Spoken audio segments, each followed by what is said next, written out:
and it's active. Now we're off.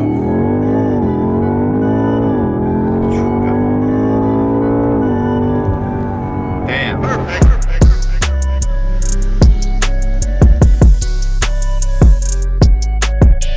What's up, guys? Welcome back to the channel. It is your boy Artie. I'm with my homie Arson and his 2020 BMW M5. One of my favorite cars, honestly, for a mid-size, well, it's not really a mid-size sedan, but for the sedan category and for the power that it actually has. Let's do a little quick overview where this is going to be an ownership experience type of video, and at the same time we're trying to get a couple launches for you guys.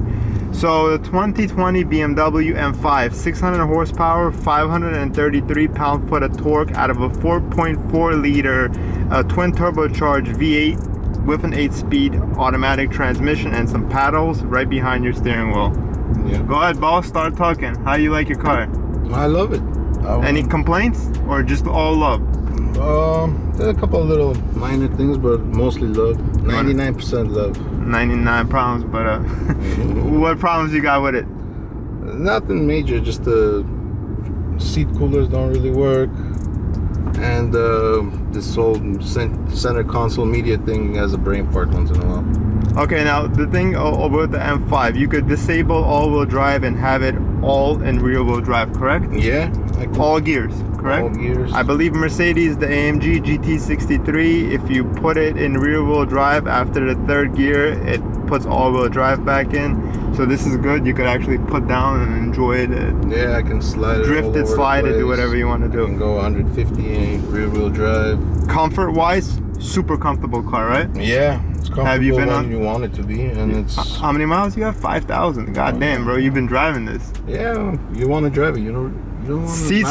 Seats are super comfortable. $112,000 price tag. How much is the payment? Like $1,400-1,500 a month. 14, 15.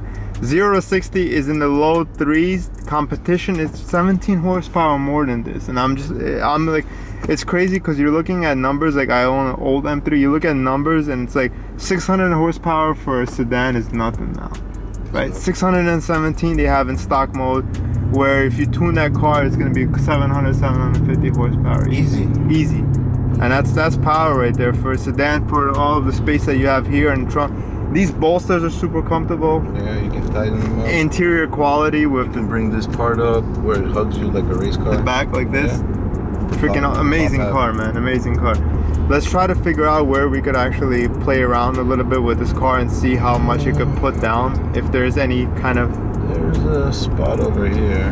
600 horsepower for a sedan. I'm still kind of shook by it. It's like, that's a lot of power. This is my first time being in it, and I wanted to get an ownership. You guys know I like ownership videos and the Try to launch here?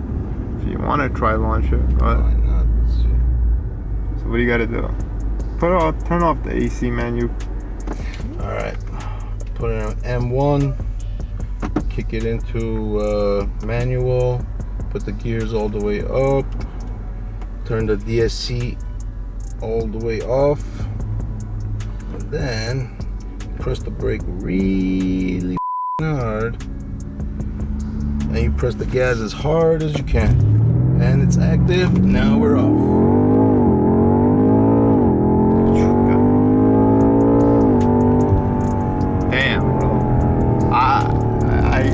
I saw the finish flag, but I wasn't completely ready for that. Bro, this car moves, man. This car freaking moves. It's freaking, that's insane, man. Alright, we ain't gonna put no MPG on it because you don't really care. If you're buying an M5, you really don't care about miles per gallon. If you're buying an M5, I'm not gonna do a launch control video or a video how to launch and then be like, okay guys, the MPG on this car is, forget about the MPG, this car is meant to be driven, right? Yeah, actually there's a gas guzzler tax on it when you buy it. How much? For what? Oh, because it's so much power. Because it guzzles. Right? Yeah, you go into a dealership trying to buy an M5 to put 2 car seats in the back and you get a gas guzzler tax. That makes a lot of sense. But you know what? Ownership review. You like it? You recommend it? I love it. Have you driven anything better? For the amount of power, for the price point?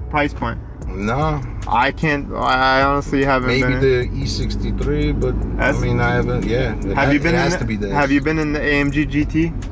No, not yet. The what's it called? The GT60? No, you haven't? Not yet. That's an interesting car to look at. They all look the same from the inside. It's starting to piss me off.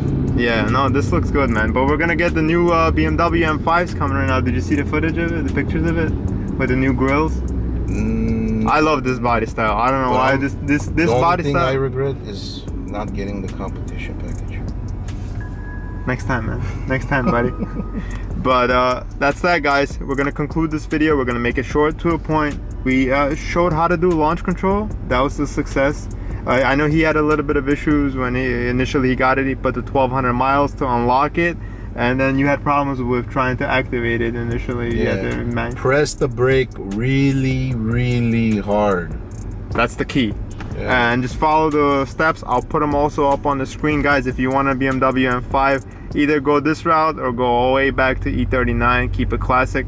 If you're new to the channel, consider subscribing, and we'll catch you all in the next video. Peace.